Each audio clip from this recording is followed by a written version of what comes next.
मेरे साथ श्री पंचायती अखाड़ा महानिर्वाण के सचिव जमुनापति जी महाराज जी हैं। महाराज जी, आज क्या कार्यक्रम था? आज प्रतिवर्ष की भांति परंपरागत रूप से भगवान कपिल मुनि जी, जो कि भगवान विष्णु के 24 अवतारों में से 5वें अवतार हैं और पंचायती अखाड़ा महानिर्वाणी के वो इष्ट देव हैं। हम इन्हीं को अपने इष्ट देव के रूप में इनकी आराधना होती है। तो आज पंचायती अखाड़ा महानिर्वाणी के भारतवर्ष में जितने भी शाखाएं प्रशाखाएं हैं, उन सब में यह उत्सव मनाया जाता है। इसे कपिल षष्ठी के रूप में मनाया जाता है। और यहाँ प्रयागराज में जितने भी 13 अखाड़ों के साधु संत और जितने भी अपने अन्य मठ हैं, छोटे छोटे मंदिर हैं, उन सब के जो धर्माधिकारी हैं, जो महात्मा संत महापुरुष हैं, वो सब आते हैं। बहुत सी पाठशालाओं के विद्यार्थी आते हैं और प्रयागराज के जो भी संभ्रांत नागरिक हैं और भगवान का प्रसाद पाने के लिए सब आते हैं। और बस ये हर वर्ष होता है। महाराज जी, हमारे जितने अखाड़े सनातन धर्म की रक्षा के लिए है, लेकिन इस समय सनातन धर्म को लेकर कई तरह से सियासी हमले भी हो रहे हैं। अलग अलग तरह से जो नेता हैं वो सनातन धर्म को टारगेट कर रहे हैं। आज से ही नहीं, सनातन धर्म पे तो न जाने कब से हमले होते रहे हैं, हो रहे हैं। और फिर भी सनातन तो सनातन ही सदा ही रहने वाली चीज है, शाश्वत है वो, क्योंकि प्राकृतिक धर्म है, वो प्रकृति के द्वारा प्रदत्त है, तो उसको नष्ट किया नहीं जा सकता है। कुक्षित प्रयास सदियों से चल रहे हैं, कोई आज से नहीं।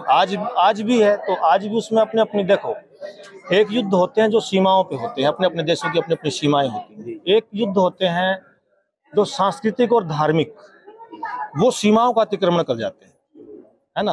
और खासकर जो धर्मनिरपेक्ष कंट्रियां हैं, जो भी इस शब्द से संबंधित जो कंट्रियां हैं, उनमें इस तरीके की समस्याएं बहुत ज्यादा मात्रा में रहती हैं।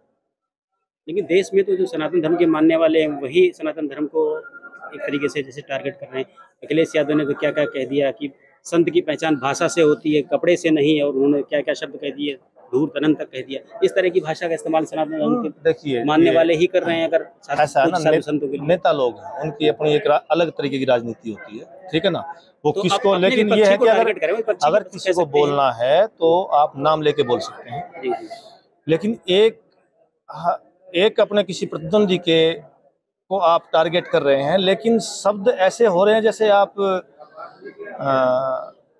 जो साधु समाज है उसके प्रति ऐसा बोल रहे हैं, है ना। तो अगर आपको कोई ऐसी चीज है तो आप व्यक्तिगत रूप से बोलें, व्यक्तिगत रूप से नाम लें, लेकिन पूरे समाज को या साधु समाज पे कोई टिप्पणी करना उचित नहीं है। तो ऐसी कोई वैज्ञानिक पद्धति उनके पास तो है नहीं कि पहचान करेंगे कौन साधु है कौन नहीं है। इस तरीके से सीधे सीधे साधु समाज को उस तरीके से टारगेट करना, थोड़ा बचना चाहिए नेताओं को इस चीज से, क्योंकि वो भी हमारे हिंदू ही हैं, वो भी यदुवंशी हैं।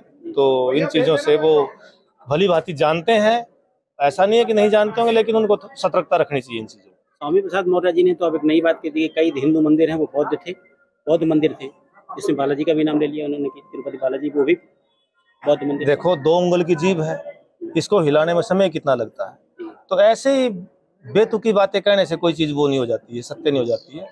तो उनको अब वो लापता गुमशुदा तलाश जारी वाले हैं, अब वो अपने सुर्खियों में आने के लिए कुछ न कुछ तो बोलना ही पड़ेगा। कुछ ऐसा बोलना, क्योंकि नकारात्मक जो चीज बोलेंगे ना वो ज्यादा प्रभावशाली होती है। इन लोगों को इस चीज का पता है।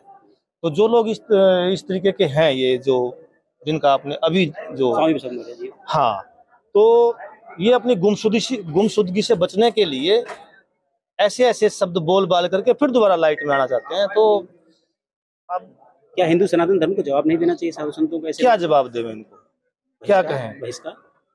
क्या बहिष्कार करेंगे? ये खुद ही अपनी वाणी से खुद ही अपना बहिष्कार करवा लेंगे। हमको बहिष्कार करने की जरूरत क्या है? अपनी कर्म अपनी वाणी के द्वारा आदमी सम्मान पाता है, और इसी वाणी और कर्म के आधार पे अपने आप बहिष्कृत भी हो जाता है ना। तो दिनेश सिंह, TV 9 प्रयागराज।